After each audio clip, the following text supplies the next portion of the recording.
Okay, so very warm welcome here to our channel. This is Barkha ma'am, your आपटेक गुरु।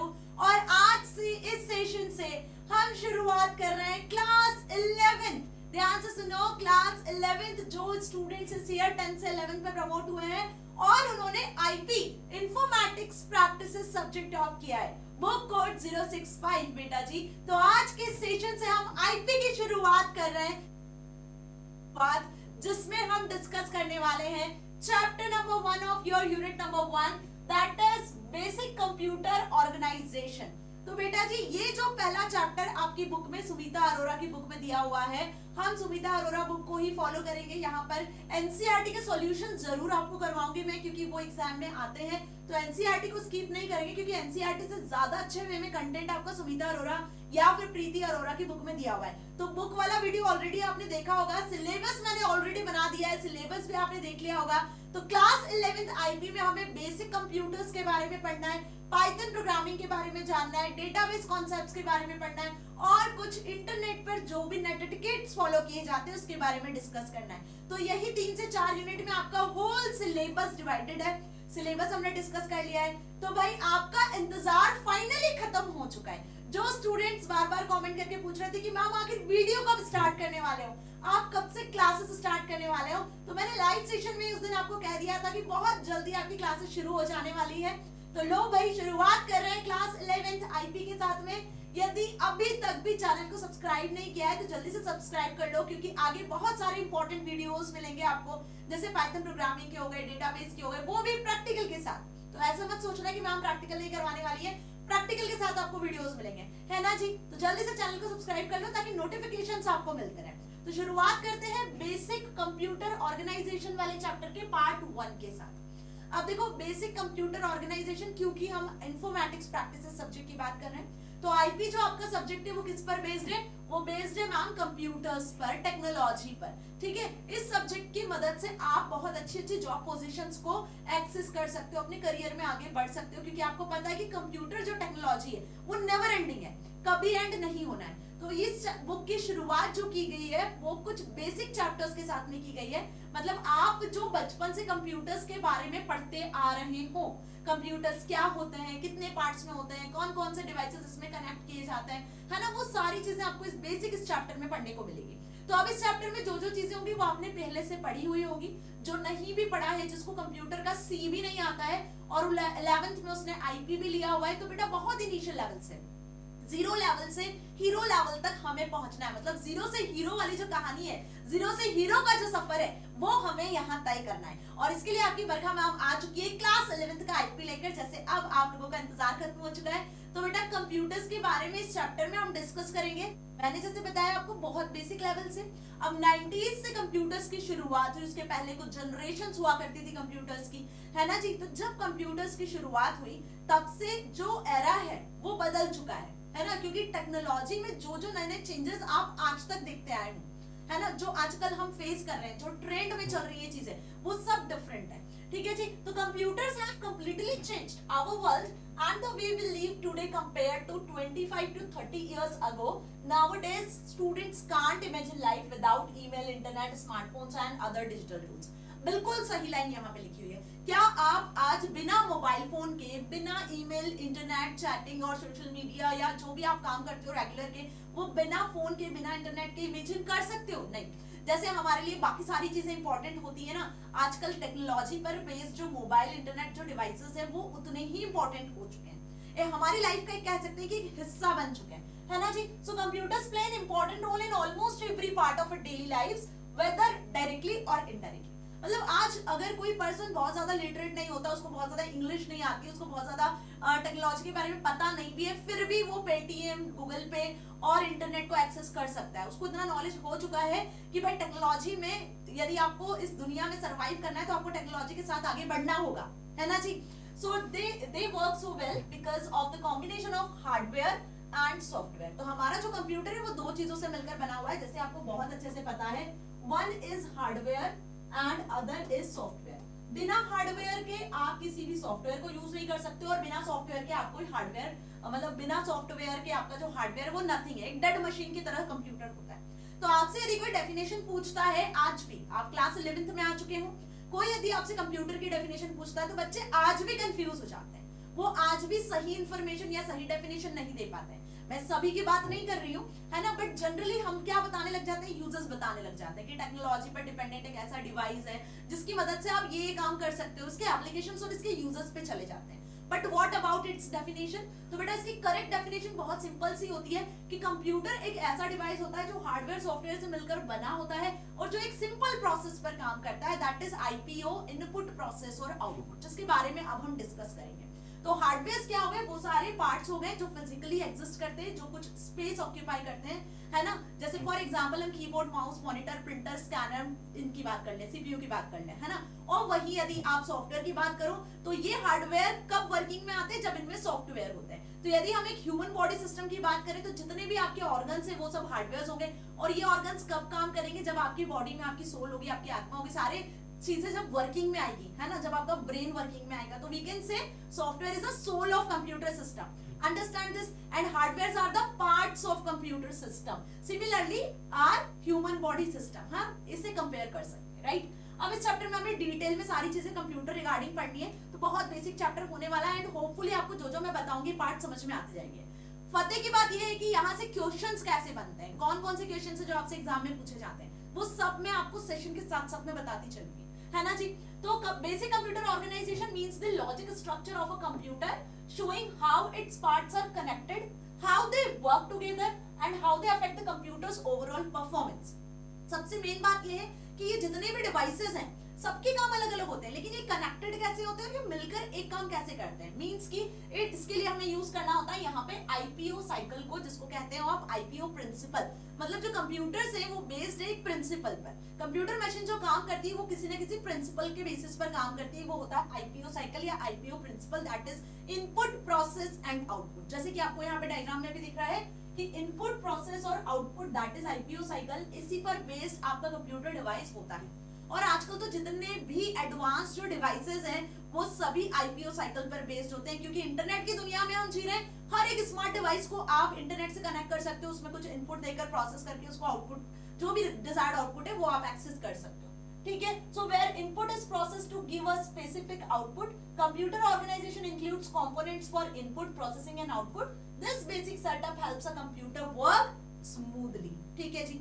तो main जो points हैं वो मैंने highlight कर दिए, क्योंकि ये एमसीक्यूज में भी पूछे जाते हैं और ये आपसे आपके एग्जाम में भी पूछे जाते हैं। तो अब डिस्कस कर लेते हैं कि कंप्यूटर के मेन जो कंपोनेंट्स हैं जिनका अपना इंपॉर्टेंट रोल होता है वो है क्या। तो ध्यान से समझो, बेसिक कंप्यूटर का जो ऑर्गेनाइजेशन है वो कुछ इस तरीके से होता है। कैसे कंप्यूटर कैलकुलेशंस करता है, कैसे कंप्यूटर आपके काम को इजी कर सकता है। तो यहाँ पे आपको देखना होगा कुछ इनपुट यूनिट्स होती है, जैसे कि आईपीओ साइकिल मैंने बताया, जिसके थ्रू आप डेटा वैल्यूज को इनपुट करते हो। कुछ यहाँ पर प्रोसेसिंग यूनिट्स होती हैं जो कि डेटा को प्रोसेस करती है। तो प्रोसेसिंग का जब भी नाम आता है तो सीपीयू सबसे पहले और सबसे टॉप पर आता है, क्योंकि सीपीयू ही एकमात्र ऐसा डिवाइस होता है, प्रोसेसर एक ऐसा डिवाइस होता है जो कि डेटा को प्रोसेस करता है ना जी। जैसे हमारे ह्यूमन बॉडी सिस्टम में ब्रेन प्रोसेस करता है। ब्रेन आपकी बॉडी में हर एक पार्ट को, हर एक ऑर्गन को इंस्ट्रक्शंस देता है कि आपको क्या काम करना है, आपको क्या नहीं करना है। बिल्कुल वैसे ही सीपीयू यहाँ पे इंस्ट्रक्शंस देता है बाकी सारे इनपुट और आउटपुट डिवाइसेस को, ठीक है। तो यहाँ भी कुछ और इसके सब पार्ट्स होते हैं, जैसे एलयू हो गया, रजिस्टर्स हो गया, कंट्रोल यूनिट्स हो गए। अब जितना भी डेटा होता है वो एक और इंपॉर्टेंट से पार्ट में जाके स्टोर होता है कंप्यूटर में, जिसको हम कहते हैं मेमोरी।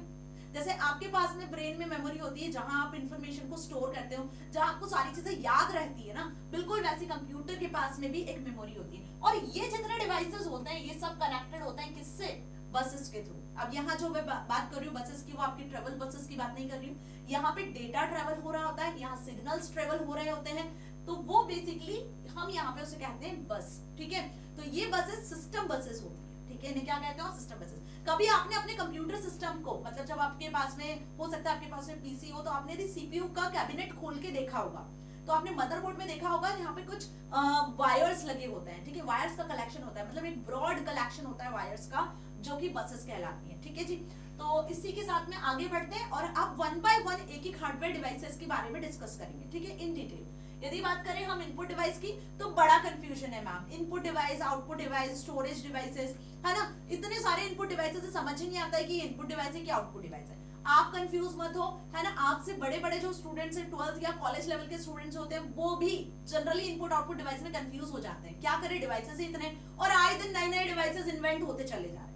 तो इनपुट डिवाइसेस क्या होते हैं, सिंपल सी बात आपको सिर्फ इतनी याद रखनी है कि जब आप कंप्यूटर सिस्टम में कोई भी डेटा वैल्यूज को इनपुट करते हो, है ना, अब वो कैसा भी डेटा हो सकता है, क्योंकि अब तो कंप्यूटर सिस्टम में आप टेक्सचुअल डेटा भी इनपुट कर सकते हो, ऑडियो भी इनपुट कर सकते हो, वीडियो भी इनपुट कर सकते हो, ग्राफिक्स इनपुट कर सकते हो, वॉइस इनपुट कर सकते हो, है ना, कोई भी इमेज, और आजकल तो बायोमेट्रिक सेंसर्स के थ्रू हम हमारे फिंगर या रेटिना स्कैन को भी इनपुट कर सकते हैं। तो कैसा भी डेटा हम सिस्टम में इनपुट कर सकते हैं। तो इसके लिए variety of input devices are available.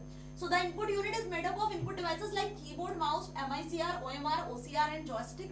बहुत सारे डिफरेंट जो है इनपुट डिवाइसेस होते हैं, जिसमें बेसिक जो इनपुट डिवाइस है जो हमारे लिए यूज किया जाता है या हमारे लिए यूज होता है जनरली टेक्सचुअल डेटा को एंटर करने के लिए, सिलेक्शन के लिए, वो होता है आपका कीबोर्ड और माउस, ठीक है। इसके अलावा MICR, OCR, OMR, जॉयस्टिक, ये भी सारे इनपुट डिवाइसेस ही होते हैं। It takes input and changes it into binary code। अब कंप्यूटर कौन सी लैंग्वेज समझता है, जरा जल्दी बताओ। कंप्यूटर समझता है सिर्फ और सिर्फ binary language, that is 0 and 1।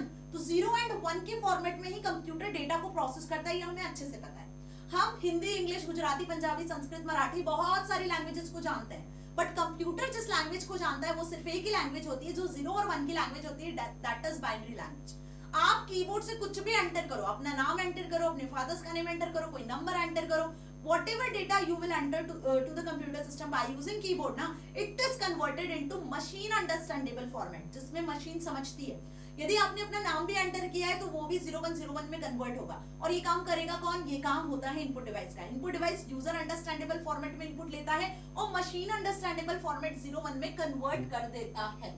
So computers only understands 0 and 1, और 0 का मतलब होता है ऑफ एंड 1 का मतलब होता है ऑन। On, okay. अब ये कैसे आप समझोगे कि ये ऑन ऑफ क्या है, तो बेटा देखो, कंप्यूटर क्या है, एक इलेक्ट्रॉनिक मशीन है, और जितने इलेक्ट्रॉनिक गैजेट्स होते हैं उनमें इलेक्ट्रिसिटी सप्लाई की जाती है। अब जब इलेक्ट्रिसिटी सप्लाई की जाती है तो वो वोल्टेज के फॉर्मेट में काम करते हैं। मतलब इलेक्ट्रिसिटी को किस में मेजर करते हो आप, वोल्टेज में मेजर करते हो। तो जब कंप्यूटर सिस्टम में इलेक्ट्रिसिटी सप्लाई की जा रही है, मतलब उसके पास में वोल्टेज आ रहा है, यदि वोल्टेज हाई होता है इट मींस 1, और यदि वोल्टेज निल होता है, नहीं होता है, तो इट मींस 0। इसीलिए जो इनिशियल बिट्स होती है 0 and 1, उसी को असाइन किया गया है, क्योंकि बिट्स तो 9 होती है, मैथ्स में तो बिट्स में 9 डिजिट्स होती है, 0 1 2 3 4 5 6 7 8 9, बट व्हाई 0 and 1? तो 0 and 1 का लॉजिक सिर्फ इतना है कि वोल्टेज या तो हाई होगा, वोल्टेज या तो लो होगा। वोल्टेज लो हुआ मतलब निल, 0 is assign, end voltage high हुआ मतलब कि वोल्टेज की कुछ वैल्यू होगी, तो 0 से बड़ा क्या होता है 1, इसलिए 0 and 1 बिट्स को असाइन किया गया है। आई बात समझ में? कुछ बच्चों को ये भी डाउट होता है ना कि जनरली मैम 0 1 ही क्यों, तो इसका आंसर अब आपको मिल गया। अब इनपुट डिवाइसेस में क्या होता है, डेटा और इंस्ट्रक्शंस दोनों चीजों को हम यूज करते हैं। तो जो भी आप लिखते हो वो डेटा कहलाता है, और जो आप उस पे अप्लाई करने वाले हो, जो कंप्यूटर्स में आप इंस्ट्रक्शंस देते हो, वो इंस्ट्रक्शंस कहलाता है। जैसे फॉर एग्जांपल यहाँ हमने लिखा ऐड 2 and 3, हमने सिंपल लैंग्वेज में लिखा है कि भाई ऐड कर दो 2 and 3 को, ठीक है। तो 2 और 3 क्या हो गया, डेटा हो गया, और ऐड क्या हो जाएगा यहाँ पे, जो आपने इंस्ट्रक्शंस दिया है, जो ऑपरेशन आपको परफॉर्म करवाना है 2 and 3 पर, वो हो गया इंस्ट्रक्शंस। सिंपल आप किसी लैंग्वेज में लिखते हो प्रिंट हेलो वर्ल्ड, तो अब आप यहाँ पे देखोगे कि आप क्या कर रहे हो, हेलो वर्ल्ड को प्रिंट करवाना चाह रहे हो, और बेसिकली ये कमांड क्या होगा कि आपको स्क्रीन पे दिखना चाहिए हेलो वर्ल्ड, तो हो गया डेटा जो कि कैरेक्टर्स में है, और प्रिंट हो गई आपकी कमांड। तो बात समझ में आ गई अच्छे से? तो यहाँ पे इंस्ट्रक्शंस और डेटा दोनों को जो है इनपुट डिवाइस एक्सेप्ट करता है, और उसके बेसिस पे सीपीयू फिर प्रोसेसिंग करता है। तो ये तो कहानी हो गई इनपुट डिवाइस की, जो आपको अच्छे से समझ में आ गई है ना जी। आगे बढ़ते हैं और डिस्कस करते हैं अब इनपुट डिवाइस के बाद में कि it has different devices, like जो सीपीयू में आप जो भी सेंड करते हो, मतलब जो भी डेटा आपने इनपुट किया है वो कहाँ जाता है, वो सीपीयू के पास जाता है। किस फॉर्मेट में जाता है, 01 के फॉर्मेट में जाता है। फिर सीपीयू उसको क्या करता है, प्रोसेस करता है। तो ये पूरी लाइन यहाँ पे मैंने लिखी हुई है। अब इनपुट चाहे आप कीबोर्ड के थ्रू दो, टेक्सचुअल डेटा हो, माइक के थ्रू दो, जो आपकी ऑडियो वॉइस हो, वो भी सीपीयू के पास जाती है, वो भी प्रोसेस होती है। तो कैसा भी डेटा हो सकता है जो कि डेटा आप इनपुट कर सकते हो, और वो डेटा आपके कंप्यूटर सिस्टम में प्रोसेसर के पास पहुंचता है, प्रोसेसर उसको प्रोसेसिंग करता है। तो data is in many forms ना, डेटा आपका कितने भी फॉर्मेट में हो सकता है इनपुट डिवाइस में, audio, video, textual, graphics. Okay, now come to the output unit. तो अब इनपुट यूनिट तो अच्छे से समझ में आ गई मैम। तो अब यदि बहुत सारे डिवाइसेस होते हैं, कोई भी डिवाइस आपसे पूछ लिया गया कि ये इनपुट डिवाइस है या नहीं है, तो आप बता सकते हो आसानी से। जिसके थ्रू कंप्यूटर्स में इनपुट जा रहा है वो इनपुट डिवाइस है, बस इतना ध्यान रखना। और वो किसी भी वैरायटी ऑफ फॉर्मेट में जा सकता है, ठीक है। आउटपुट यूनिट क्या होती है? बस आउटपुट यूनिट गिनती की 4 या 5 होती है। यदि आउटपुट यूनिट पता है तो आप इनपुट यूनिट आराम से पता कर सकते हो, ठीक है। आउटपुट यूनिट में आता है आपका मॉनिटर, दूसरा आता है स्पीकर, तीसरा आता है प्रिंटर। ये 3 तो कंप्लीट और 3 मेन इंपॉर्टेंट आउटपुट डिवाइस होते हैं, मॉनिटर, प्रिंटर और मैंने क्या बताया और अभी आपको monitor, printer and speaker. Monitor से आपको सॉफ्ट कॉपी में या जो है प्रिंटर से आपको हार्ड कॉपी में आउटपुट मिलता है। और यदि आपको वॉइस आउटपुट चाहिए होता है तो मैम हम स्पीकर्स का यूज कर लेते हैं, ठीक है। इसके अलावा भी कुछ आउटपुट डिवाइसेस होते हैं जो आपके स्कूल में आपने प्रोजेक्टर्स वगैरह देखे होंगे, जो इमेजेस को लार्ज फॉर्मेट में विजिबल करता है, वो क्या कहलाता है? वो भी आउटपुट डिवाइस होता है। तो जो प्रोजेक्टर्स होते हैं वो भी आउटपुट डिवाइस होते हैं। उसी के साथ आजकल 3D प्रिंटर्स बहुत ज्यादा बूम पर है। 3D प्रिंटर्स का नाम सुना होगा आपने, है ना। 3D प्रिंटर्स जो कि 3D डायमेंशंस के अकॉर्डिंग जो है आपको प्रिंट करके देते हैं इमेजेस को, है ना। उसमें एक फिलामेंट यूज होती है, तो वो भी एक आउटपुट डिवाइस होता है। इन सब के अलावा जो ग्राफिक डिजाइनर्स वगैरह जो होते हैं, आपके जो इंजीनियर्स होते हैं, जो फाइन आर्ट्स करते हैं पर्संस, जो फैशन डिजाइनर्स होते हैं, वो एक प्लॉटर नाम का डिवाइस भी यूज करते हैं, है ना। जो बड़ी बड़ी होर्डिंग्स वगैरह जो प्रिंट होते हैं वो प्लॉटर के थ्रू प्रिंट होते हैं। तो प्रिंटर, प्लॉटर, मॉनिटर, स्पीकर और प्रोजेक्टर, ये 5 हो गए आपके मेन आउटपुट डिवाइस। बस इतना याद रखना, ये 5 क्या हो गए आपके मेन आउटपुट डिवाइस, ठीक है। इसके अलावा जितने डिवाइसेस मैंने बताए वो सब आपके क्या हो जाएंगे? इनपुट डिवाइस हो जाएंगे, ठीक है जी। So the output unit is made devices that show the computers result in the form of humans can understand. अभी मैंने कुछ भी डेटा इनपुट किया, वो कंप्यूटर में गया, किस फॉर्मेट में गया? Machine understandable. सपोज मैंने एंटर किया 2 + 3, ठीक है, तो ये प्रोसेसर के पास जाएगा, ये प्रोसेसर के पास जाएगा और 010101 फॉर्मेट में जाएगा। Understand this thing? तो ये हमने कीबोर्ड के थ्रू एंटर किया। अब जब ये प्रोसेस हो जाएगा, इसका आंसर जब जनरेट हो जाएगा दैट इज 5, तो ये हमें कहां मिलेगा? 5 के फॉर्मेट में मिलेगा, जो हमारे ह्यूमन अंडरस्टैंडेबल फॉर्मेट में होगा। क्लियर हुई मेरी बात? तो 5 क्या हो गया? ह्यूमन अंडरस्टैंडेबल, जो हमें कहां दिखेगा? आउटपुट डिवाइस पे दिखेगा, दैट मींस मॉनिटर पे। और ये हमने कीबोर्ड के थ्रू इनपुट किया था, that is input device. Clear हो रही है बात अच्छे से? तो इनपुट डिवाइस क्या करता है? इनपुट डिवाइस से डेटा जाता है मशीन अंडरस्टैंडेबल फॉर्मेट में, 01 के फॉर्मेट में, और मशीन अंडरस्टैंडेबल फॉर्मेट से डेटा आपके ह्यूमन अंडरस्टैंडेबल फॉर्मेट में कन्वर्ट होता है। कब? जब वो प्रोसेस हो जाता है तो आउटपुट डिवाइस के थ्रू हम उसको एक्सेस करते हैं। तो CPU sends binary signals which the output unit converts into characters, images and sounds. Common output devices are monitors, information like TV, using pixels, printers and speakers. तो okay, बात समझ में आ गई? जो कॉमन डिवाइसेस है उनके नाम यहाँ पे मैंने लिख दिए। अब आपको चीजें काफी अच्छे से क्लियर हो रही होंगी, ठीक है। अब आ जाते हैं processing device, that is CPU. तो सीपीयू को कहते हो आप सेंट्रल प्रोसेसिंग यूनिट। कुछ बच्चे इसको अभी भी कंट्रोल प्रोसेसिंग यूनिट कहते हैं। तो बेटा कंट्रोल प्रोसेसिंग यूनिट नहीं होता है, it is central processing unit, जो कि सेंट्रल डिवाइस होता है, जो बेसिकली हम बोल सकते हैं जैसे बहुत सारे ऑफिसेज होते हैं। यदि हम बैंक की बात करें तो बैंक के भी बहुत सारे ब्रांचेस होते हैं, लेकिन एक मेन जो है हेड ऑफिस होता है, जो सेंट्रल ऑफिस होता है, जो सारी ब्रांचेस को क्या करता है? मैनेज कर रहा होता है। बिल्कुल वैसे ही कंप्यूटर्स में एक सीपीयू होता है जिसको कहते हैं सेंट्रल प्रोसेसिंग यूनिट, जो सारे डिवाइसेस को मैनेज कर रहा होता है। तो क्या लिखा है यहाँ पे? It is central processing unit. और एक्चुअल में जो ब्रेन होता है वो सीपीयू ही होता है। जैसे हमारी ह्यूमन बॉडी में ब्रेन होता है ना, जो सारे टास्क को परफॉर्म करता है, वैसे ही यहाँ पर सीपीयू में प्रोसेसर लगा होता है।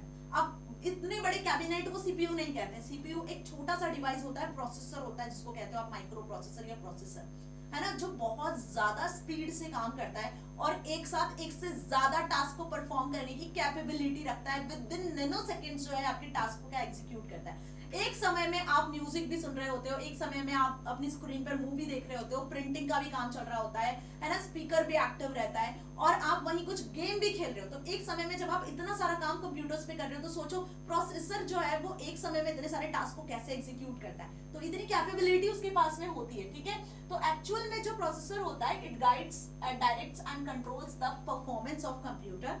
ओके, इट हैज सब कंपोनेंट्स। तो यहाँ पे कुछ सीपीयू के कंपोनेंट्स होते हैं जो इसमें हेल्प करते हैं। जैसे यदि मैं कंपोनेंट्स की बात करूं तो इसमें सबसे मेन कंपोनेंट आता है that is ALU, arithmetic logical unit. दूसरा आता है CU, that is control unit, और तीसरा आता है रजिस्टर्स, ठीक है। तो ये 3 मेन कंपोनेंट्स होते हैं जो सीपीयू के अंदर होते हैं, जिसकी मदद से सीपीयू काम करता है, ठीक है। तो सीपीयू जो मेन हीरो बना हुआ है कंप्यूटर सिस्टम में, उसके अंदर जो मेन काम करने वाली जो यूनिट्स है ना, वो यही है, एएलयू, सीयू और रजिस्टर्स। जैसे किसी कंपनी किसी ऑर्गेनाइजेशन में भाई मेन रोल मैनेजर का होता है, मैनेजर नहीं होगा तो सारी चीजों को मैनेज कौन करेगा, बिल्कुल वैसे यहाँ पे एएलयू, सीयू और मेमोरी यूनिट होती है जो ओवरऑल वर्किंग को क्या कर रही होती है, मैनेज कर रही होती है। अब वन बाय वन इनके बारे में जानते हैं। एग्जाम में आप देखोगे जो आपको क्वेश्चंस मिलेंगे ना बेटा वो इस पर ही ज्यादा मिलेंगे।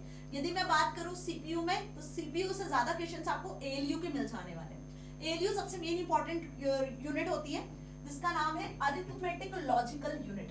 आप जो बोलते हो ना कंप्यूटर बहुत फास्ट कैलकुलेशन कर लेता है, कंप्यूटर में जो कैलकुलेशंस होते हैं वो बहुत ज्यादा स्पीडली हो जाते हैं, कितने भी बड़े बड़े नंबर्स के कैलकुलेशंस आप करवा सकते हो, तो वो कैसे पॉसिबल होते हैं, वो इसी यूनिट से पॉसिबल होते हैं जिसको हम कहते हैं अरिथमेटिक लॉजिकल यूनिट। मतलब आप यहाँ पे कोई भी प्लस माइनस इंटू डिवीजन जैसा ऑपरेशन भी करवा सकते हो, या आप कुछ लॉजिक्स भी अप्लाई करते हो। जब हम कोडिंग या प्रोग्रामिंग करते हैं तो वहां हम कुछ लॉजिक्स को अप्लाई करते हैं।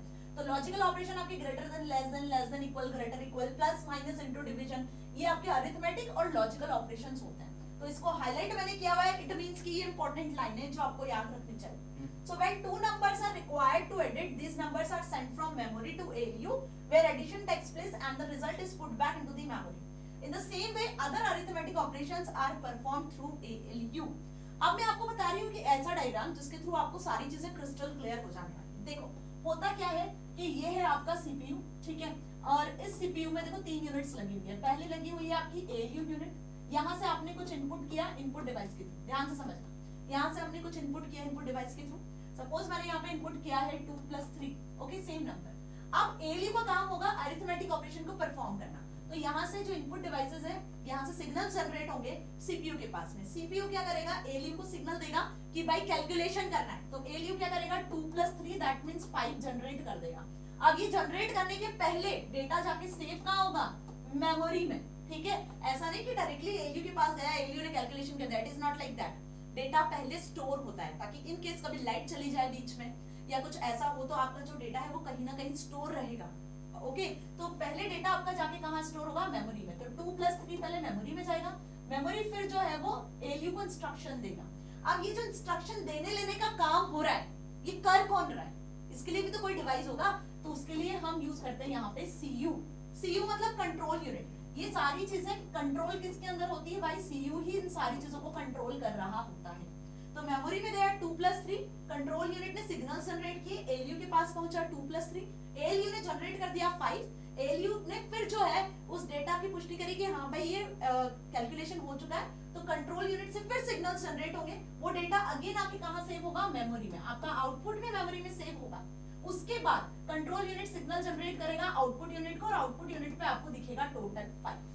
अब ये जो मैंने बताया इसमें बताने में जरूर समय लगा, लेकिन ये सब काम विद इन नैनो सेकेंड्स होते हैं। प्रोसेसर की इतनी हाई स्पीड होती है, प्रोसेसर की कैपेसिटी इतनी हाई होती है कि वो ऐसे बड़े बड़े calculations, large calculations with in nano second में करता है, मतलब सेकेंड से भी कम समय। आपको समझ में आया? तो ये एक होल प्रोसेस होती है। तो ओवरऑल एएलयू का अरिथमेटिक लॉजिकल यूनिट का काम होता है क्या, अरिथमेटिक लॉजिकल ऑपरेशंस को परफॉर्म करना। जितने भी कैलकुलेशन से रिलेटेड काम जो होते हैं वो एएलयू के ही होते हैं।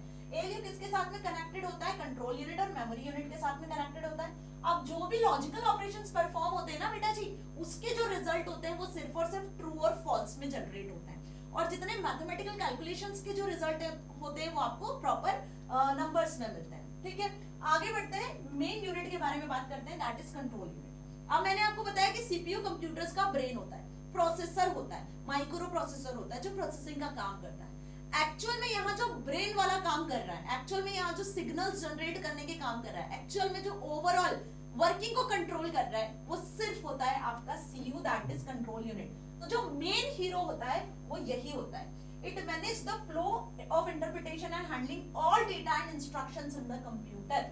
कंप्यूटर में एएलयू और मेमोरी के बीच में कम्युनिकेशन एस्टैब्लिश करना, इनपुट डिवाइस और प्रोसेसर के बीच में कम्युनिकेशन एस्टैब्लिश करना, आउटपुट डिवाइस और सीपीयू प्रोसेसर के बीच में कम्युनिकेशन एस्टैब्लिश करना, ताकि ये सारे डिवाइसेस मिलकर काम कर सके और आपको आउटपुट मिल सके। तो इसके लिए जो सिग्नल्स जनरेट करने के लिए, इंस्ट्रक्शंस देने के लिए जो मेमोरी होती है, जो डिवाइस होता है, वो होता है आपका कंट्रोल यूनिट, ठीक है। It sends signals to ensure ALU and memory work correctly, ताकि सारे डिवाइसेस प्रॉपर्ली काम कर सके।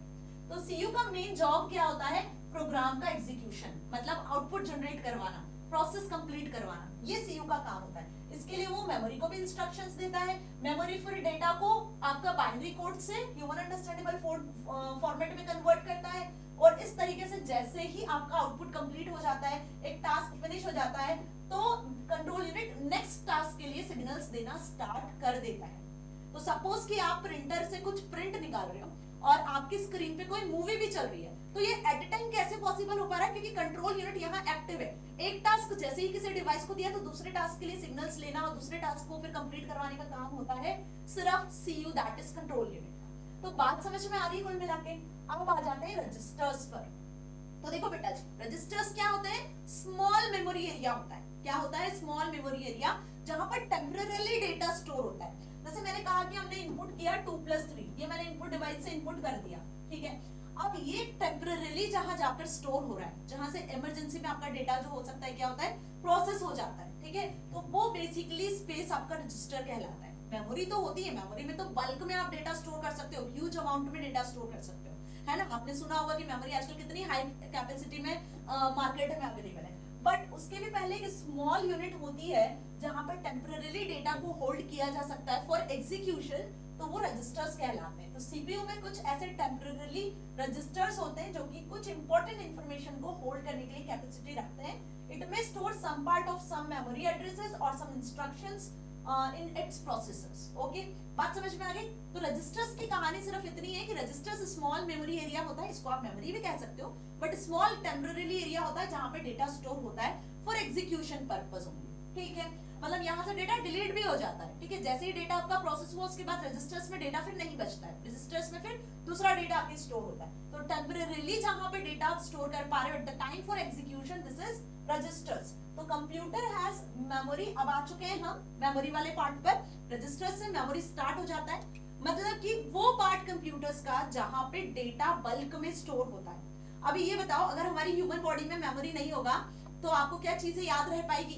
नहीं। आपका ब्रेन प्रोसेस करेगा, लेकिन जब तक कि इंफॉर्मेशन स्टोर नहीं होगी, जब तक कि इंफॉर्मेशन कहीं जाके सेव नहीं होगी, तब तक कैसे प्रोसेस होगा? तब तक कैसे आप चीजों को याद रख पाओगे, है ना। अब देखो, आपके पास भी दो टाइप की मेमोरी होती है जो मैं यहाँ पर अभी बताने वाली हूँ, है ना जी। एक तो वो मेमोरी होती है जिसमें आपको अपना नाम, फादर्स नेम, मदर्स नेम, अपना एड्रेस, कॉन्टैक्ट नंबर, जो परमानेंट वाली जो इन्फॉर्मेशन है वो स्टोर होती है। तो आपके हमारे ह्यूमन ब्रेन में भी क्या होती है? दो टाइप की मेमोरी होती है, ठीक है। आपने साइंस में पढ़ा होगा। वहीं कुछ एक ऐसी मेमोरी भी होती है जिसमें आप शॉर्ट टर्म इन्फॉर्मेशन को स्टोर कर सकते हो। आपने आज क्या खाया, कल आप कहाँ घूमने गए थे, है ना। ऐसे कुछ लिमिटेड इन्फॉर्मेशन जो आप आज याद रखते हो, कल भूल जाते हो या 2-4 घंटे बाद भूल जाते हो। तो आपके पास भी दो टाइप की मेमोरी होती है जहां पे हमारे ह्यूमन बॉडी सिस्टम में, ब्रेन में इंफॉर्मेशन को स्टोर किया जा सकता है। बिल्कुल वैसे कंप्यूटर में भी एक मेमोरी नाम का स्टोरेज एरिया होता है जहां पे इंफॉर्मेशन को स्टोर किया जाता है। कुछ इंफॉर्मेशन परमानेंटली स्टोर होती है, कुछ इंफॉर्मेशन टेम्पररली वहां स्टोर की जा सकती है, ठीक है जी। तो मेमोरी एक्चुअली प्रोसेसर की तरह ही होता है, बट डिफरेंट होता है। ह्यूमन मेमोरी की तरह होता है, ठीक है। Computer memory is temporary, means volatile and losses all data when the power is of. ध्यान से समझना, आज भी बच्चे वोलेटाइल और नॉन वोलेटाइल में बहुत कंफ्यूज होते हैं कि मैम कौन सी मेमोरी वोलेटाइल होती है, कौन सी मेमोरी नॉन वोलेटाइल होती है। इसका क्वेश्चन एग्जाम में आता ही आता है। तो इस हिसाब से हमें चीजें समझनी है। देखो, नॉन वोलेटाइल जब मेमोरी से डेटा डिलीट नहीं होता है, नहीं होता है, याद रखना है। डेटा डिलीट नहीं हो रहा है तो वो memory non volatile. Data delete हो जाता है तो वो मेमोरी वोलेटाइल, जो अभी मैं आपको बताने वाली हूँ। तो वोलेटाइल और नॉन वोलेटाइल का कॉन्सेप्ट क्लियर हो गया।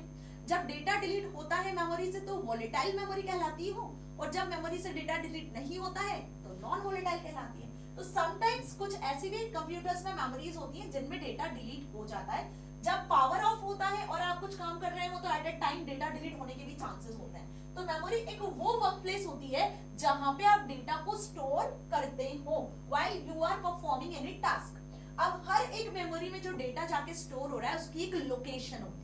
जैसे आप जहां रहते हो वहां आपका एड्रेस होता है ना। कोई एड्रेस पे रहते हो, ऐसे तो है ना, कोई से अनजान लोकेशन पे आप रहते हो, जिस लोकेशन पे रहते हो उसका प्रॉपर एड्रेस होता है। हाउस नंबर होता है, स्ट्रीट एड्रेस होता है, आपका स्ट्रीट का नाम होता है, हाउस नंबर होता है, सिटी होता है, आपका जिस लोकेशन पे रह रहे हो सोसाइटी का एड्रेस होता है। सारी चीजें प्रॉपरली होती है ना। इवन पिन कोड के नाम से उस एरिया को भी जाना जाता है।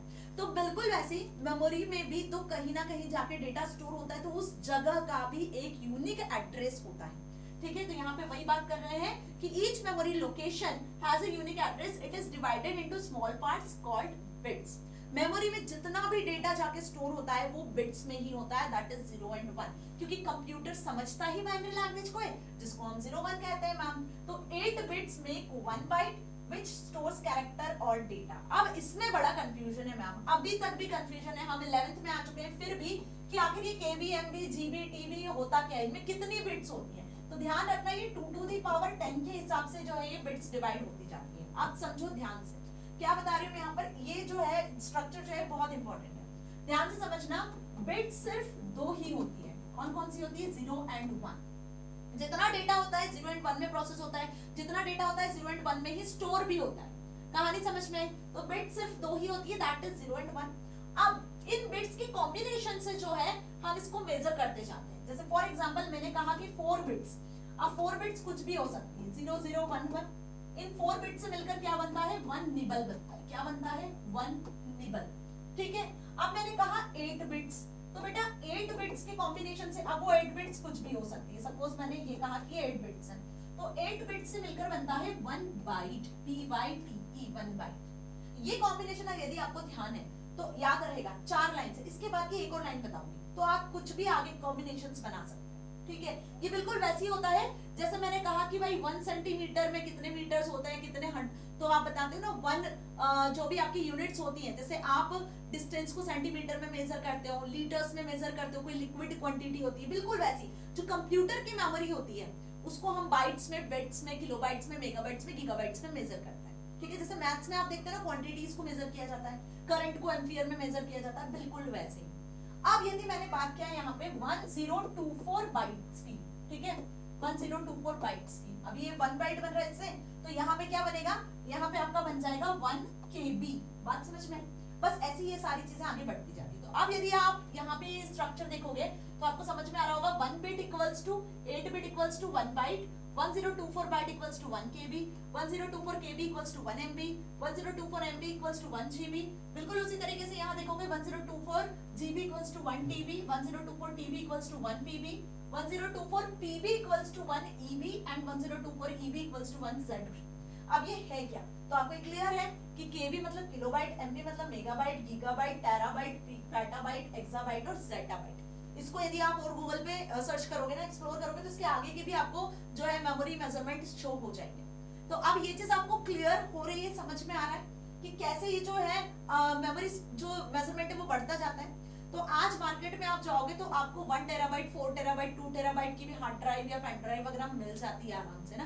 पेन ड्राइव भी आपको हाईएस्ट जीबीज में मिल जाती है। ठीक है, तो ये जो मेमोरी मेजरमेंट है वो कुछ इस तरीके से होता है और इसके क्वेश्चंस एग्जाम में 110% आते हैं। और इसको कैसे मेजर किया जाता है, 1024 को हम 2 टू दी पावर 10 में मेजर कर लेते हैं। तो अब ये 2 क्यों लिया है यहाँ पर, क्योंकि 2 ही बिट होती है। इसका भी लॉजिक समझो, बच्चे इसमें भी कंफ्यूज होते हैं कि 2 की पावर 10 ही क्यों लिए, 2 की जगह कोई और नंबर क्यों नहीं लिया, क्योंकि 2 ही बिट्स होती है, दैट इज 0 एंड 1। तो इसमें अब कोई प्रॉब्लम नहीं है। इसको कैसे याद रख सकते हो, इसको आप और इस तरीके से भी याद रख सकते हो। देखो मैं आपको यहाँ पे बताती हूँ कि इसको याद रखने का तरीका होता है कि सबसे छोटा होता है बिट, फिर आता है निबल, फिर आता है इसके बाद बाइट, बाइट के बाद फिर आप आगे एक्सटेंड कर सकते हो, that is kilobyte, megabyte, gigabyte, then terabyte. इस तरीके से फिर जो है ये एक्सटेंड होती है मेमोरी मेजर। ठीक है, चलो आगे बढ़ जाते हैं। अब मेमोरी कितने टाइप की होती है मैम, मेमोरी तो समझ में आ गया। तो बेटा जी मेमोरी ना 2 टाइप की होती है, एक स्ट्रक्चर बना के बता रही हूँ और ये बहुत इंपॉर्टेंट है। मेमोरी 2 टाइप की होती है, पहली होती है आपकी प्राइमरी मेमोरी और दूसरी होती है सेकेंडरी मेमोरी। ध्यान से समझना, ठीक है, ये आप बचपन से पढ़ते आ रहे हो, लेकिन ये जो डिवीजन है ये आपको बहुत अच्छे से क्लियर होना चाहिए। प्राइमरी मेमोरी को हम यहाँ पे क्या कहते हैं, प्राइमरी मेमोरी आपकी इंटरनल मेमोरी के नाम से भी जानी जाती है, इसको आप इंटरनल मेमोरी भी कहते हो। और वही सेकेंडरी मेमोरी को हम क्या कहते हैं, एक्सटर्नल मेमोरी भी कहते हैं, या फिर इसको हम ऑक्सिलरी मेमोरी के नाम से भी जानते हैं। ठीक है, प्राइमरी मेमोरी में सिर्फ 2 ही मेमोरी होती है, one is RAM and other is ROM. इनके नाम कौन नहीं जानता है मैम, सब जानते हैं, that is random access memory और रीड ओनली मेमोरी। लेकिन सेकेंडरी जो मेमोरीज होती है, सेकेंडरी मेमोरी आपकी 3 टाइप में डिवाइडेड होती है। पहला होता है मैग्नेटिक डिस्क, ठीक है, दूसरा होता है ऑप्टिकल डिस्क, समझ में आई बात, और तीसरा भी होता है आपका मैग्नेटिक ऑप्टिकल, और एक और होता है आपका यहाँ पे जो आ जाता है यूएसबी ड्राइव्स वगैरह जिसमें आ जाती है। ठीक है, तो इतना अच्छे से समझ में आया। अब रैम भी फिर फर्दर 2 टाइप की होती है, that is SRAM and DRAM। Clear, सभी चीज हम अभी पढ़ेंगे, आज ही कवर करेंगे। रोम फिर फर्दर 3 टाइप में डिवाइडेड होती है, दैट इज PROM, EPROM और EEPROM। समझ में आया। अब मैग्नेटिक डिस्क की जब बात करूंगी तो इसमें हार्ड डिस्क आ जाएगी आपकी, ऑप्टिकल डिस्क की बात करूंगी तो सीडी डीवीडीज आ जाएंगी, और यूएसबी की बात करूंगी तो फिर आपको पता ही है फ्लैश ड्राइव्स वगैरह जो आती है आपकी, पेन ड्राइव्स होती है, मेमोरी कार्ड वगैरह होती है, वो यूएसबी में आती है। तो ये कुछ मेमोरी का स्ट्रक्चर होता है जो आपको पता होना चाहिए कि दो टाइप की मेमोरी हो गई। पहली हो गई प्राइमरी में आते हैं आपके रैम और ROM, that is random access memory and read only memory. इसको जरा डिटेल में समझो, इसके क्वेश्चंस आते हैं, इसका डिफरेंस आपसे पूछा जाता है, ठीक है। तो रैम का मतलब होता है क्या, random access memory, it allows data to be read और written on any location directly with equal access time, मतलब कि इसे कहते हो आप रीड राइट मेमोरी, ठीक है। जब आप कंप्यूटर्स में कुछ डेटा स्टोर कर रहे होते हो तो वो कहां जाके स्टोर होता है, रैम में स्टोर होता है। सपोज कि आप कोई वर्ड एक्सेल पावरपॉइंट की फाइल बना रहे हो या आप कोई सी भी फाइल क्रिएट करते हो तो वो फाइल का डेटा स्टोर कहां होता है, जब आप उसको सेव कर देते हो तो वो रैम में ही स्टोर होता है, ठीक है। So it communicates with external devices through data input output lines, address lines and contour lines. ये जो मेमोरी है वो इनपुट आउटपुट लाइंस के साथ में, मतलब इनपुट आउटपुट डिवाइसेस के साथ में कनेक्टेड होती है। ये मेमोरी में जो डेटा होता है जो इनपुट डिवाइस से आ रहा है, जो आउटपुट डिवाइस तक जा रहा है, वो सारा डेटा जो है उसके साथ इसी पर्टिकुलर मेमोरी के साथ में कनेक्टेड होता है, जिसको रैम कहते हैं। इसका मेन एक ड्रॉबैक बस इतना होता है कि ये मेमोरी होती है कौन सी, वॉलेटाइल। अभी वॉलेटाइल का कॉन्सेप्ट आपको मैंने पहले ही बताया कि इस मेमोरी में जो डेटा होता है ना वो लॉस्ट होने के चांसेस होते हैं। जैसे ही पावर कट हुआ, इन बिटवीन आप कोई फाइल बना रहे हो और पावर कट हो गया तो क्या होगा, जो भी डेटा आप क्रिएट कर रहे हो वो लॉस्ट होने के चांसेस होंगे। अंडरस्टैंड, यदि आपने फाइल सेव नहीं की होगी। हाँ, यदि आपने फाइल सेव कर दी है तो वो फाइल आपकी फिर परमानेंटली स्टोर हो जाएगी, और जब फाइल परमानेंटली स्टोर होती है तो वो सेकेंडरी स्टोरेज डिवाइस में जाके स्टोर हो जाती है। तो टेम्परेरीली जहां डेटा जाके आपका स्टोर हो रहा है वो रैम होता है, जिसको रैंडम एक्सेस मेमोरी कहते हैं, जिसको रीड राइट मेमोरी कहते हैं, जहां से डेटा रीड भी कर सकते हो, जहां से डेटा आप राइट भी करवा सकते हो, ठीक है। और इसमें इनपुट लाइंस आउटपुट लाइंस के थ्रू डेटा जो है इनपुट और आउटपुट होता है। तो यहाँ पे कुछ कंट्रोल्स लाइंस होती हैं जो कि रीड और राइट के लिए रेस्पॉन्सिबल होती है, और एक एड्रेस लाइन होती है कि मेमोरी में किस एड्रेस पे जाके डेटा को स्टोर करना है। रैम एक मेमोरी है, मेमोरी में कुछ इस तरीके से ब्लॉक्स होते हैं, ठीक है। आपने जो भी फाइल बनाई, जो भी डेटा आपने लिखा, वो सपोज इस लोकेशन पे सेव होना है तो इस लोकेशन का एड्रेस होता है, सपोज 111 इस तरीके से एड्रेस हो गया, इसका भी कुछ एड्रेस होगा। तो यहाँ पे एड्रेस लाइन के थ्रू एड्रेस को मेजर किया जाता है कि किस एड्रेस पे जाके डेटा आपका स्टोर होगा। क्लियर, तो इतना समझ में आया अच्छे से। तो रैम का एक ही ड्रॉबैक होता है, वो ये होता है कि ये वॉलेटाइल मेमोरी होती है। दूसरी बात करें अब आगे हम किसके कितने टाइप्स होते हैं, तो दो टाइप होते हैं, one is DRAM and other is SRAM. DRAM मतलब डायनेमिक रैम, आप जो कंप्यूटर सिस्टम देखते हो ना उसमें डायनेमिक रैम भी लगी होती है, और दूसरा होता है आपका स्टैटिक रैम, थोड़ी रोम जैसी दिखती है। आप देख पा रहे हो यहाँ पे मैंने दोनों की पिक्चर्स लगाए हैं। ये रैम हो गया आपका, ठीक है, जो नॉर्मल रैम आजकल आप यूज करते हो, और ये हो गई आपकी स्टैटिक रैम। आजकल तो रैम और रोम में भी बहुत सारे डिफरेंस आते हैं ना, बहुत सारे वैरायटी ऑफ लेटेस्ट टेक्नोलॉजीज के साथ में आपको रैम और रोम मिलने लगी है, ठीक है जी। चलिए आगे बढ़ते हैं, डायनेमिक रैम पर आ जाते हैं। तो डायनेमिक रैम का क्या स्ट्रक्चर है वो समझो, क्योंकि एग्जाम में एक क्वेश्चन बनता है एसरैम और डीरैम के बीच में डिफरेंस का, जो बच्चों को पता होना चाहिए, और ये क्वेश्चन इंपॉर्टेंट है जो आता है। यदि मैं डीरैम की बात करूं तो each cell has one transistor plus one capacitor, charge is equals to 1 and no charge equals to 0। कहानी समझ में आ रही है? क्या बताया मैंने यहाँ पर कि डीरैम का जो स्ट्रक्चर होता है, डीरैम किससे मिलकर बनती है, डायनेमिक रैम ट्रांजिस्टर्स और कैपेसिटर्स से मिलकर बनती है। यदि इसमें चार्ज जा रहा है मतलब इसकी वैल्यू 1 सेट है, और यदि इस रैम में कोई वैल्यूज नहीं आ रही है, इसमें कुछ भी डेटा नहीं आ रहा है, इसमें कोई चार्ज नहीं आ रहा है, तो इसकी वैल्यू 0 सेट होती है, ठीक है। अब ये एक वोलेटाइल मेमोरी होती है डीरैम, मतलब इलेक्ट्रिसिटी यदि ऑफ हो गया तो इससे डेटा लॉस्ट हो जाता है। एक्सेस टाइम जो होता है यहाँ पे डीरैम का वो 20 से 70 नैनो सेकेंड होता है, 20 से 70 नैनो सेकेंड, मतलब 20 से 70 नैनो सेकेंड्स के अंदर इस मेमोरी से डेटा को एक्सेस किया जा सकता है, ठीक है। अब आप सोचो नैनो सेकेंड जो सेकेंड से भी कम होता है। इसकी जो डेंसिटी होती है वो हाई स्टोरेज होती है, मतलब कि हम यदि बात करें तो tens to hundreds of GB पर चिप पर डेटा आप स्टोर करवा सकते हो, ठीक है। और इसमें क्योंकि कैपेसिटर्स लगे होते हैं तो यहाँ पर कैपेसिटर्स जो है वो चार्ज को क्विकली लूज करने लगते हैं। फिजिक्स आपने पढ़ा होगा तो आपको इतना तो समझ में आता होगा, डेटा मस्ट बी रिफ्रेश, तो यहाँ पे थाउजेंड्स टाइम पर डेटा क्या होता है, रिफ्रेश होता है। तो रिफ्रेशिंग की जरूरत यहाँ पे पड़ती है कि हर सेकेंड आपको डेटा को रिफ्रेश करना होता है, तो that's why we can say this is the dynamic RAM. अब यदि हम स्टैटिक रैम पे आते हैं तो static RAM is also volatile, static RAM भी वोलेटाइल होती है। अब रैम है, रैम तो वोलेटाइल ही है, जैसे मैंने आपको स्टार्टिंग में बताया। दोनों में डिफरेंस क्या है कि स्टैटिक रैम फ्लिप फ्लॉप से मिलकर बनी होती है, डायनेमिक रैम ट्रांजिस्टर से कैपेसिटर से मिलकर बनी होती है, ठीक है जी।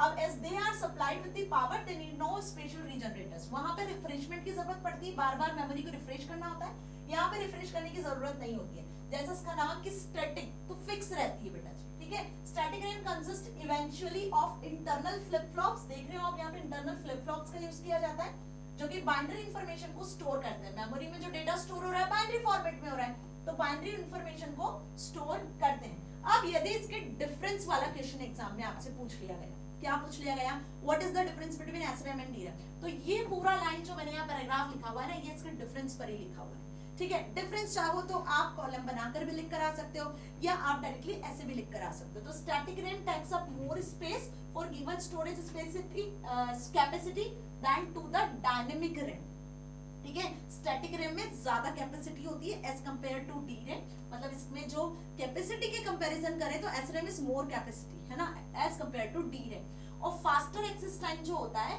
वो होता है किसका, डायनेमिक रैम का, ठीक है। Now static RAM are thus used in specialised application by dynamic RAM used in primary storage section, मतलब आपके कंप्यूटर्स में भी आप देखोगे तो जनरली डायनेमिक रैम ही लगी होती है, ठीक है। It is easier to use and have shorter read write cycles compared to dynamic RAM. Okay, तो कहानी समझ में आ गई, इसका डिफरेंस भी बहुत अच्छे से मैं आपको बता दूंगी, जब हम क्वेश्चन आंसर्स पे आएंगे तो प्रॉपर तरीके से मैं इसका डिफरेंस भी आपको बताऊंगी। अच्छा, डिफरेंस यहाँ लगाया हुआ है, देखो भाई, ये आपको बुक में नहीं मिलेगा कहीं भी, ध्यान से यहाँ समझ लो। Static RAM transistors to store single bit of information, dynamic RAM uses capacitors to store single bit of information. Static RAM does not need periodic refreshment to maintain data, dynamic RAM needs periodic refreshment, ठीक है, क्योंकि इसमें capacitors होते हैं, capacitors को charge करना होता है, तो उसके लिए रिफ्रेशमेंट की जरूरत होती है।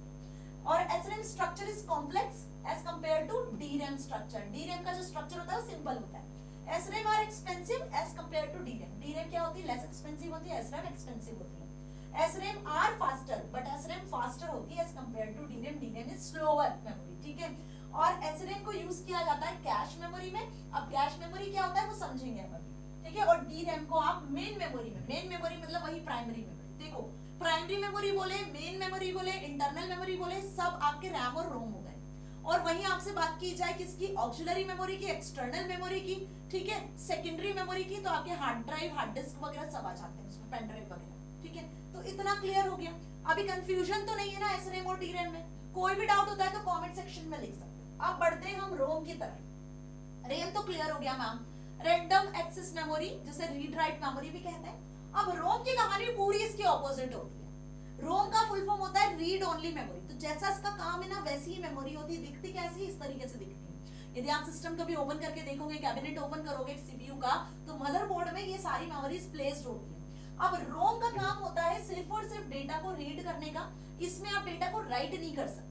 अब इसका सबसे बेस्ट एग्जांपल बताते हैं। पहले जो कंप्यूटर सिस्टम्स हुआ करते थे, आजकल तो लैपटॉप और कंप्यूटर सिस्टम में वो बूटिंग प्रोसेस का रोल नहीं होता, लेकिन हाँ यदि आप बायोस सेटअप में जाते हो तो वहां देखते हो। जब आप कंप्यूटर सिस्टम को ऑन करते हो तो वेलकम स्क्रीन आने के पहले जो स्क्रीन पे आपको कुछ कोड लिखा हुआ दिखता है, जिसमें basic input output, power on, self test, ये सारी चीजें परफॉर्म होती है, जिसको आप बूटिंग प्रोसेस कहते हो। तो उस टाइम पे हम कहते हैं बूटिंग प्रोसेस में कि ऑपरेटिंग सिस्टम लोड हो रहा होता है।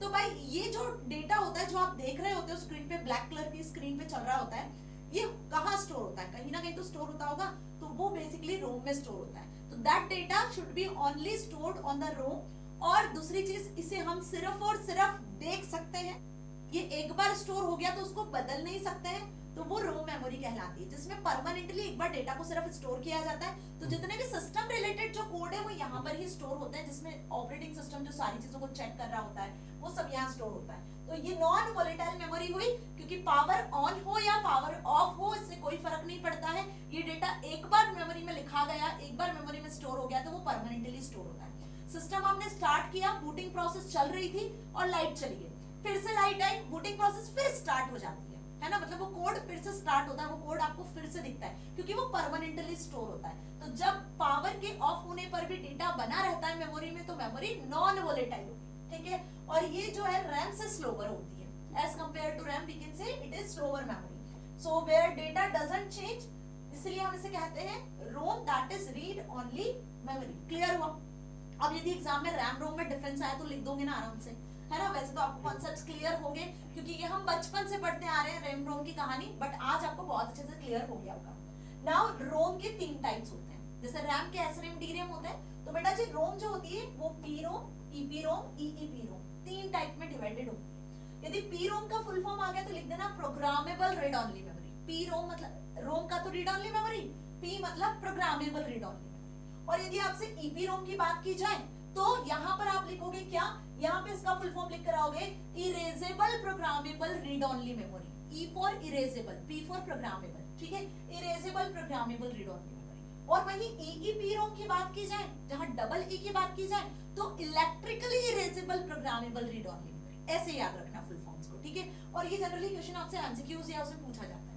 अब मैंने आपसे कहा कि बेटा रोम में से डेटा डिलीट नहीं होता है, तो एक बार रोम में यदि डेटा को प्रोग्राम कर दिया, इंस्ट्रक्शंस को आपने प्रोग्राम कर दिया, एक बार डेटा लिख दिया, तो वो हो गई आपकी प्रोग्रामेबल रीड ओनली मेमोरी, जिसमें प्रोग्रामर एक ही बार उसमें डेटा को स्टोर करता है, that can not be changed after that, फिर उसको चेंजेस नहीं कर सकते। अब यदि आप चाहते हो कि रोम के डेटा को चेंज करना है आपको, तो आप यहाँ पर ईपी रोम को परचेज कर सकते हो, ईपी रोम को अपने सिस्टम में लगा सकते हो, जिसका नाम होता है erasable programmable read only memory.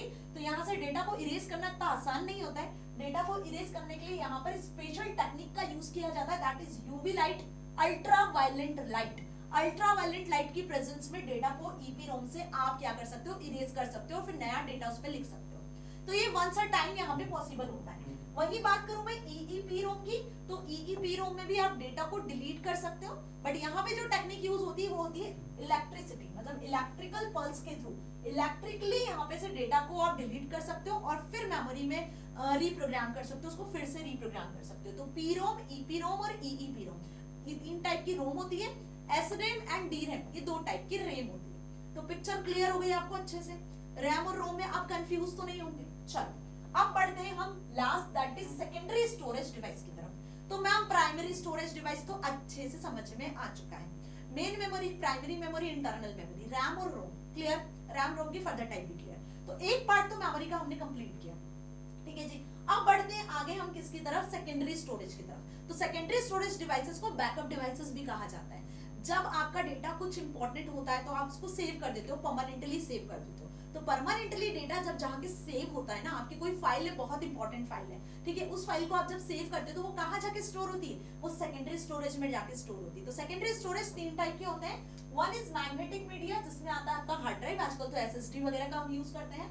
दूसरा आता है ऑप्टिकल ड्राइव, जिसमें सीडी डीवीडीज आती है, ऑलमोस्ट इसका जमाना जा चुका है। और तीसरा आता है फ्लैश ड्राइव, जिसमें पेन ड्राइव, साउंड कार्ड्स वगैरह जो होती है, आपकी मेमोरी कार्ड वगैरह जो होती है वो आती है, ठीक है। तो तीन टाइप के सेकेंडरी डिवाइसेस हो गए, magnetic media, optical media and flash memory. इसमें भी बच्चे कंफ्यूज होते हैं कि मैम मैग्नेटिक मीडिया क्या होता है, ऑप्टिकल मीडिया क्या होता है, क्योंकि कैसा भी क्वेश्चन पूछ सकते हैं एग्जाम में। तो मैग्नेटिक मीडिया मतलब हार्ड डिस्क की बात की जाए। हार्ड डिस्क भी अलग अलग वैरायटी में अवेलेबल है। आजकल यदि हम बात करें तो एसएसडी में हार्ड डिस्क आ जाती है, जिसमें कोई मूविंग पार्ट नहीं होता, बहुत स्मूथ और बहुत पतली सी डिवाइस होती है, ठीक है। और इससे भी ऊपर जाए तो भाई आजकल तो इंटरनेट पे स्टोरेज मिल जाता है, किसी डिवाइस की जरूरत ही नहीं है, क्लाउड स्टोरेज का हम यूज कर सकते हैं ना। तो टेक्नोलॉजी तो बहुत हाई पहुंच चुकी है, बट जो बेसिक चीजें कंप्यूटर्स के लिए जरूरी होती है, आप कोई हाई कॉन्फ़िगर्ड सिस्टम भी बनाते हो तो आपको हार्ड डिस्क की जरूरत तो पड़ती है ना जी। तो अब हार्ड डिस्क होता क्या है, इसका पर्पस क्या है, सेकेंडरी स्टोरेज का पर्पस क्या है, used to store large amount of data permanently, unlike primary memory which is limited and temporary. जो प्राइमरी मेमोरी होता है उसका साइज भी लिमिटेड होता है और वो टेम्परेरीली डेटा को स्टोर करता है। यदि हाई कैपेसिटी पे हम जाए तो यहाँ पे हमें हार्ड डिस्क की जरूरत पड़ती है, जो एमबी जीबी तक में डेटा को स्टोर कर सकती है। मार्केट में जाओगे तो 2 टेराबाइट 4 टेराबाइट तक की भी हार्ड डिस्क आपको आराम से मिल जाती है। आप एक से ज्यादा भी डिवाइसेस, स्टोरेज डिवाइसेस को अपने सिस्टम से कनेक्ट कर सकते हो। इसकी स्टोरेज यूनिट जैसे मैंने बताया केबी, एमबी, जीबी और टीबी तक हो सकती है, ठीक है। कॉमन डिवाइसेस की बात करें तो हार्ड डिस्क ड्राइव की जरूरत पड़ती है, सॉलिड स्टेट ड्राइव्स होती है जिसको एसएसडी कहते हैं, सीडी डीवीडीज होती है, यूएसबी ड्राइव्स होती है और मेमोरी कार्ड्स होती है, ठीक है जी। तो इतना समझ में आ गया एसएसडी वगैरह के बारे में। अब यदि मैं कॉम्पैक्ट डिस्क की बात करूं तो हार्ड डिस्क को तो यहाँ ज्यादा एलैबोरेट नहीं किया हुआ है, बट यदि इसको हम और ज्यादा डीप में समझे तो हार्ड डिस्क का इंटरनल स्ट्रक्चर समझ सकते हैं। उसमें रीड राइट प्लेटर होता है, एक स्पिंडल मोटर होती है, उसके अंदर भी कुछ प्लेटर्स लगे होते हैं जिसके अंदर डेटा रीड राइट होता है। रीड राइट हेड रेस्पॉन्सिबल होता है कि किस प्लेटर में, किस सेक्टर में जाके हार्ड डिस्क के डेटा स्टोर होगा, है ना। अब इतना सब डिटेल में और पढ़ाने लगी तो बेटा लेक्चर बहुत लेंथी हो जाने वाला है, इतना डिटेल में आपसे पूछेंगे भी नहीं, है ना। बात समझ में आई। तो कुल मिला के जितना पढ़ा रही हूँ इसमें से ये आपके पेपर में आएगा और ये कंफर्म है और ये इंपॉर्टेंट है, ठीक है। तो पूरा लेक्चर स्टार्ट से लेकर एंड तक देखना, बहुत बेसिक लेवल का है, थोड़ा सा लेंथी है बट इंपॉर्टेंट है। अब देखो यहाँ पे सीडी जो होती है ये ऑप्टिकल डिवाइस होती है, ऑप्टिकल स्टोरेज मीडिया कहते हैं, जिसमें 700 MB तक का डेटा आप स्टोर कर सकते थे। आजकल तो सीडी डीवीडी का जमाना गया, बहुत कम लोग इसको यूज करते हैं, बट कहीं कहीं आज भी यूज होती है। यदि हम हार्ड डिस्क के कंपैरेटिवली देखें तो ये थोड़ी सस्ती आपको मिल जाती है। पहले आपने देखा होगा ना, मूवीज की, गेम्स की सीडीज डीवीडीज आती थी जिसमें आप डेटा स्टोर कर सकते थे, राइट? वही उसी की बात कर रही हूँ ना, जो इस तरीके से आपको देखने को मिलती है। देखो ये सीडी है, ठीक है, ये आपका फ्लॉपी ड्राइव है। हार्ड डिस्क के पहले फ्लॉपी डिस्क यूज हुआ करती थी। ये फ्लॉपी डिस्क का कवर इस तरीके से होता है, ठीक है। वही ये हार्ड डिस्क का इंटरनल स्ट्रक्चर आपको देखने को मिल रहा है, ये हार्ड डिस्क है। फिर इसके बाद ये आपकी फ्लैश ड्राइव्स में आ जाएगी, मेमोरी कार्ड और पेन ड्राइव्स वगैरह। क्लियर? तो समझ में आ रही है picture? Now type of CDs, कितने टाइप की सीडी या डीवीडी होती है? तो सीडी रोम, सीडीआर, सीडीआरडब्ल्यू। वो सीडी जिसमें डेटा एक बार रीड हो गया तो सिर्फ वो रीड ही रहता है, मतलब सिर्फ वो स्टोर रहता है, उसमें आप चेंजेस नहीं कर सकते हो, तो वो सीडीआर होता है, जिसको रिकॉर्डेबल कह सकते हैं कि इसमें डेटा आप इरेज नहीं कर सकते। सीडीआरडब्ल्यू जो रीराइटेबल होता है, एक बार सीडी में डेटा इंसर्ट किया फिर उसको आप डिलीट भी कर सकते हो, ठीक है, तो वो सीडीआरडब्ल्यू कहलाता है। इसके लिए स्पेसिफाइक सॉफ्टवेयर आते हैं, जैसे नेरो सॉफ्टवेयर पहले बहुत चलता था सीडी में डेटा को रीड राइट करने के लिए। वही सीडी रोम की यदि बात करें तो सीडी रोम रीड ओनली होता है, used for distributing softwares, games, books और एक्सेट्रा। जो आप देखते हो ना अपनी बुक्स के पीछे भी सीडीज लगी हुई आती हैं, तो वो बेसिकली आपकी सीडी रोम के लिए यूज की जाती है, ठीक है। तो बात समझ में आ गई? सेम ऐसे डीवीडी भी होता है। तो सीडी का फुल फॉर्म क्या होता है? Compact disc. और डीवीडी का फुल फॉर्म क्या होता है? डिजिटल वर्सेटाइल डिस्क या डिजिटल वीडियो डिस्क। याद रखना, ये आपको नहीं मिलेगा बुक में। सीडी मतलब कॉम्पैक्ट डिस्क, डीवीडी मतलब डिजिटल वर्सेटाइल डिस्क या डिजिटल वीडियो डिस्क, दोनों पॉसिबल है। सो डोंट बी कंफ्यूज, है ना। बस डीवीडी का जो स्टोरेज कैपेसिटी होता है वो 700 MB से ज्यादा होता है। सीडी एक ही लेयर पे डेटा स्टोर करता है, डीवीडी दोनों लेयर पे डेटा को स्टोर करता है। This is the basic difference, right? Now flash memory पे आ जाते हैं। तो flash drive is small in size, CD DVD hard drive थोड़ा बिग इन साइज आती है, और जो फ्लैश ड्राइव्स होती है बहुत स्मॉल होती है और उतनी ही ज्यादा इनकी स्टोरेज कैपेसिटी होती है। बात समझ में आ गई? तो जितना स्मॉल सा डिवाइस उसकी कैपेसिटी उतनी ज्यादा होती है।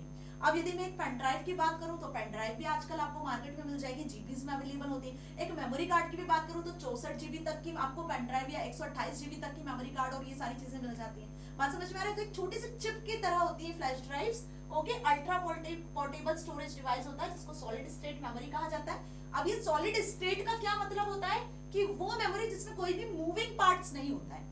जैसे पहले की जो हार्ड ड्राइव होती थी उसमें एक मूविंग पार्ट होता था, इसके अंदर बेसिकली जो प्लेटर्स होते हैं वो मूव करते थे, एक स्पिंडल मोटर लगी होती थी। लेकिन जो सॉलिड स्टेट मेमोरीज आती हैं इनमें कोई भी मूविंग पार्ट नहीं होता, इनमें चिप्स लगी होती हैं, ठीक है। Now it has no moving parts unlike magnetic storage device जो मैंने अभी यहाँ बताया।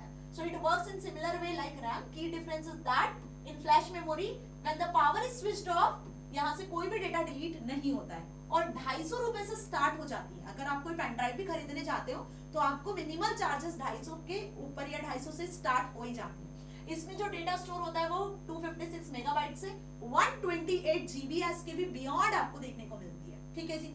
तो अब ये जो डिफरेंस मैं आपको बता रही हूँ कैपेसिटी के अकॉर्डिंग भी आप लिख सकते हो और आराम से बता के आ सकते हो। जैसे आप देख रहे हो मेमोरी कार्ड और फ्लैश ड्राइव्स वगैरह, पेन ड्राइव वगैरह के यहाँ पे लगे हुए हैं, ठीक है। अब लास्ट डिस्कस कर लेते हैं हम, that is blue ray disc. अब ये ब्लू रे डिस्क क्या होती है? तो बेटा जो सॉफ्टवेयर के जो ड्राइवर्स वगैरह होते हैं उनकी जो डिस्क आती है ना, वो आपने देखा होगा बहुत स्मॉल सी जो सीडी की तरह दिखने वाली डिस्क होती है, वो ब्लू रे डिस्क होती है। आप यहाँ पे देखो जनरली ब्लू कलर की होती है, आपको तीनों के डिफरेंस आपको दिख रहे हैं, this is CD, this is DVD and this is blue ray disc. वैसे आजकल तो बहुत कम इसका यूज किया जाता है क्योंकि आजकल जैसे मैंने बताया कि लेटेस्ट टेक्नोलॉजीज का हम यूज करते हैं, बट क्योंकि ये टेक्नोलॉजीज यूज होती थी और आज भी कहीं कहीं यूज हो रही है तो हमें पढ़ना है और इसे क्वेश्चंस एग्जाम में आते भी हैं। तो blu ray disc is an optical disc storage media, its main uses are high definition video and data storage. वही बात करूं यदि सीडी डीवीडी के कंपैरेटिवली बात करूं तो ब्लू रे डिस्क में हाई कैपेसिटी में डेटा स्टोर होता है, इसकी कैपेसिटी हाई होती है, हाई क्वालिटी की वीडियोस यहाँ आप स्टोर कर सकते हो।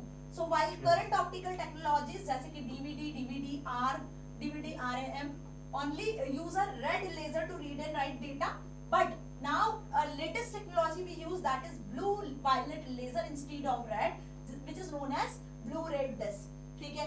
अब इसकी कैपेसिटी भी यहाँ पे लिखी हुई है, देख लो 400, और यदि इसकी मैं कैपेसिटी की बात करूँ तो 128 GB तक की ब्लू रे डिस्क आपको मार्केट में अवेलेबल मिल जाएगी। So this is all about blue ray disk। ये तीनों क्या है? CD DVD blue ray disc optical media है, ऑप्टिकल स्टोरेज मीडिया है। और यदि मैग्नेटिक स्टोरेज मीडिया की बात करूं तो हार्ड डिस्क आ जाता है। फ्लैश ड्राइव्स की बात करेंगे तो मेमोरी कार्ड और आपका पेन ड्राइव, ये सारी चीजें आती है। तो इसमें वेरिएशन आपको पता होना चाहिए, ठीक है जी। तो अब इसके बाद में आ जाते हैं लास्ट वाले टॉपिक पर, और यहाँ पर फिर हम इस सेशन को खत्म करेंगे। सेशन थोड़ा लेंथी था लेकिन बहुत इंपॉर्टेंट है, ओके जी, जिसमें काफी चीजें आपको पता भी थी, कुछ नहीं भी पता होगा, क्वेश्चन एग्जाम में कैसा आएगा वो भी आपको पता होना चाहिए। Last but not list, which is system बस। देखो पूरा जो खेल है, ये तो जितने सारे डिवाइसेस है कंप्यूटर में होना ही चाहिए। ये डिवाइसेस नहीं होंगे तो डेटा कहाँ स्टोर होगा, डेटा कहाँ प्रोसेस होगा। मान लो प्रोसेसर नहीं लगा है तो बेटा डेटा प्रोसेस कैसे होगा। मान लो मेमोरी नहीं है तो डेटा स्टोर कैसे होगा। अब इनके बीच में कम्युनिकेशन कैसे होगा जब तक सिस्टम बसेस नहीं होगी। तो ये जो आप देख रहे हो ना, यहाँ पे ये जो एरो बने हुए हैं, CPU, memory, input output devices, ये यहाँ पे basically control buses, address buses और डेटा बसेस होती है। 3 टाइप की बसेस होती है, याद रखना। कंट्रोल बसेस जो कंट्रोल यूनिट के थ्रू काम करती है, जो ओवरऑल स्ट्रक्चर जो कंप्यूटर सिस्टम में होता है, डिवाइसेस जो होते हैं उसको कंट्रोल करती है।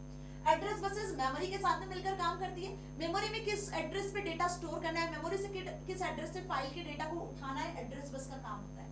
डेटा बस डेटा को ले जाकर स्टोर करने का काम करती है। ओवरऑल हर एक डिवाइस के साथ में जो डेटा मूव कर रहा होता है वो कैसे, वो डेटा बस के थ्रू ही होता है, ठीक है। तो अब इन बसेस के बारे में आपको पता होना चाहिए कि it is an electronic pathway. जैसे आपको एक जगह से दूसरी जगह जाना है, ठीक है, आपको अपने घर से अपने स्कूल जाना है तो एक पाथ को फॉलो करते हो ना, बिल्कुल वैसे ही सिस्टम बसेस भी एक पाथवे होता है जो केबल से कनेक्टेड होता है, जो कंप्यूटर्स के अलग अलग कंपोनेंट्स को केबल्स के थ्रू कनेक्ट करके रखता है। Through system buses data and instructions are passed among the computer system components. अब the data carrying part of system bus is called data bus. System bus में जो डेटा कैरी हो रहा होता है, डेटा जो इधर उधर कंपोनेंट्स के बीच में ट्रांसफर हो रहा होता है, वो डेटा बस का काम होता है ना। The control instructions carrying a part of system bus is called control bus. The memory address carrying part of the system bus is called address bus. A separate type of bus is called input output bus, जो कि input और output को connect करके रखती है। तो कितने type की बसेस हो गई? डेटा बस जो डेटा को कैरी करती है, कंट्रोल बस जो कंट्रोल सिग्नल्स को कैरी करती है, और वहीं एक और होती है आपकी एड्रेस बस जो कि मेमोरी के एड्रेस को कैरी करती है, ठीक है। और इन्हीं बसेस के थ्रू जो है ओवरऑल कंप्यूटर की फंक्शनिंग परफॉर्म होती है और स्मूथली परफॉर्म होती है, ठीक है जी। तो चलिए इसी के साथ में ये सेशन मतलब basic computer organisation class 11th IP का पार्ट 1 हमने कंप्लीट किया है। इसके बाद में कुछ 2 और 3 टॉपिक मेजर टॉपिक बचे हुए हैं जो हम पार्ट 2 में कंप्लीट करेंगे और इस चैप्टर को इसी के साथ में खत्म करेंगे। तो होपफुली लेक्चर आपके लिए बहुत ज्यादा इंपॉर्टेंट था, यूजफुल भी होगा, सारी चीजें आपको अब क्रिस्टल क्लियर हो चुकी होंगी। तो मिलेंगे अगले सेशन में क्लास 11 के नेक्स्ट लेक्चर के साथ में। Till then stay happy, thank you so much.